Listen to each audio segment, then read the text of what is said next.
হলো, দেশে কোটা বিরোধী আন্দোলন চলছে, রাস্তা ব্লক করে আন্দোলন হচ্ছে, আবার পুলিশে হামলা করতেছে ছাত্রদের উপরে, সম্পর্কে ইসলাম কি বলে? আমরা কোটা বিষয়ের আগে গত লাইভের সম্ভবত একটা প্রশ্নের উত্তর দিয়েছি। আমরা বলেছি যে কোটার ব্যাপারে যদি একেবারে যৌক্তিক পর্যায়ে, যৌক্তিক পরিসরে কোটা থাকে, কোনো পঙ্গু, কোনো আপনার অসহায় পিছিয়ে থাকা মানুষকে আগায় আনার জন্য অথবা বিশেষ কোনো অবদানের জন্য কোনো ব্যক্তির পুরস্কার স্বরূপ, তাহলে সেটা ইসলাম অ্যালাউ করে ওই পরিসরে। কিন্তু এর বাইরে আপনার কোটা যদি অযৌক্তিক হারে থাকে এবং সুবিধাবঞ্চিত মানুষদেরকে আগায় দেওয়ার এবং যারা কোনো ক্ষেত্রে অবদান রেখেছে তাদেরকে কোনো সুবিধা দিতে গিয়ে জেনারেল পিপলকে যদি সুবিধা তাদের তুলনায় অনেক কম দেওয়া হয়, সামান্য কিছু মানুষের স্বার্থ রক্ষা করতে গিয়ে যদি মেজরিটি মানুষের স্বার্থ ক্ষুণ্ণ হয়, তাহলে সেটা অবশ্যই শরীয়ত দৃষ্টিকোণ থেকে বা কোনো বিবেচনাতে সেটা জায়েজ হওয়ার কথা নয়।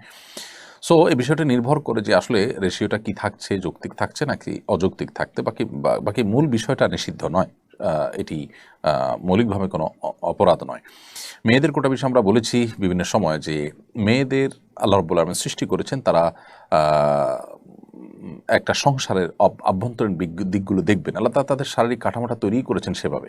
আপনি দেখুন, নারীর শারীরিক কাঠামোটাই এরকম যে তিনি বাসা বাড়িতে তার অবস্থান করা, তার বাসা বাড়িতে কাজ করা তার জন্য অধিকতর উপযোগী, গর্ভধারণ করার ক্ষমতা, তার বক্ষে সন্তানের খাবার, এসব বিষয়গুলো প্রমাণ করে যে আসলে তিনি পুরুষের মতো বাহিরে কাজ করে বেড়াবেন না সাধারণ অবস্থাতে, কিন্তু মেয়েদের অঙ্গনে মেয়েদের সার্ভিস দেওয়ার মতো কাজগুলো, যে বিষয়গুলো আছে সেই বিষয়গুলোতে তিনি অবশ্যই কাজ করবেন। এবং এই জায়গাটাতে তিনি যখন কাজ করবেন তখন তার পর্দা প্রসিদ্ধ বিষয়গুলো যথাসম্ভব লক্ষ্য করা হবে। অতএব মেয়েরা বাইরে কাজ করা তাদের জন্য ইসলাম জায়েজ রেখেছে, কিন্তু তাদেরকে কোটা দিয়ে, বিভিন্ন কোটার মাধ্যমে তাদেরকে বাহিরে বের করে আনা এবং পুরুষদের তুলনায় তাদেরকে অগ্রাধিকার দেওয়া, এগুলোর কারণে সমাজে অস্থিরতা তৈরি হয়। পশ্চিমারা আমাদেরকে, যারা যখন ক্ষমতা আসেন আমাদের সরকাররা, তারা এই সমস্ত আপনার কাজের বিনিময়ে লোন টোন দিয়ে, একরকম লোন টোন ইত্যাদির মধ্যে শর্ত দিয়ে তারা নারীর ক্ষমতায়নের নাম দিয়ে মেয়েদের অযৌক্তিক হারে কোটা দিয়ে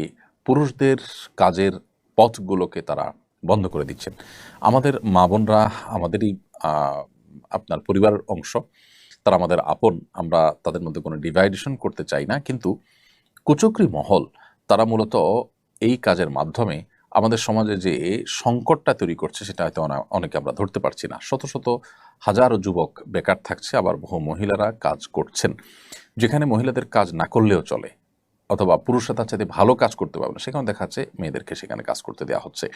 তো এই বিষয়গুলোর কারণে পুরুষদের মধ্যে বেকারত্ব তৈরি হচ্ছে, যার ফলে সন্ত্রাস, চাঁদাবাজি, মাদক এগুলোর পরিমাণ বেড়ে যাচ্ছে। যার কারণে এগুলোকে নিয়ন্ত্রণ করতে হলে এই অযৌক্তিক হারে যে কোটার আপনার বন্টন রয়েছে বা কোটা রয়েছে, সেটিকে অবশ্যই সংশোধন বা সংস্কার করা প্রয়োজন আছে। বিশেষ করে আমি স্পেসিফিকলি এই জায়গাটা বললাম, নার্সিং পেশা সারা পৃথিবীতে মেয়েদের অগ্রাধিকার দেওয়া হয়। এর পক্ষে যত যুক্তি দেওয়া হোক না কেন, পুরুষদের কি নার্সিং পেশা করতে ইচ্ছা করে না? তাদেরকে অগ্রাধিকার না দেওয়ার কি কারণ থাকতে পারে?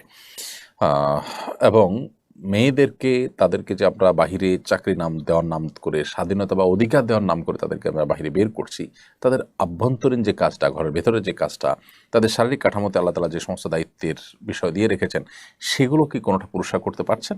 তাহলে সেক্ষেত্রে তাদেরকে অধিকার দেওয়া হচ্ছে নাকি তাদের দিয়ে ডাবল ডিউটি করানো হচ্ছে?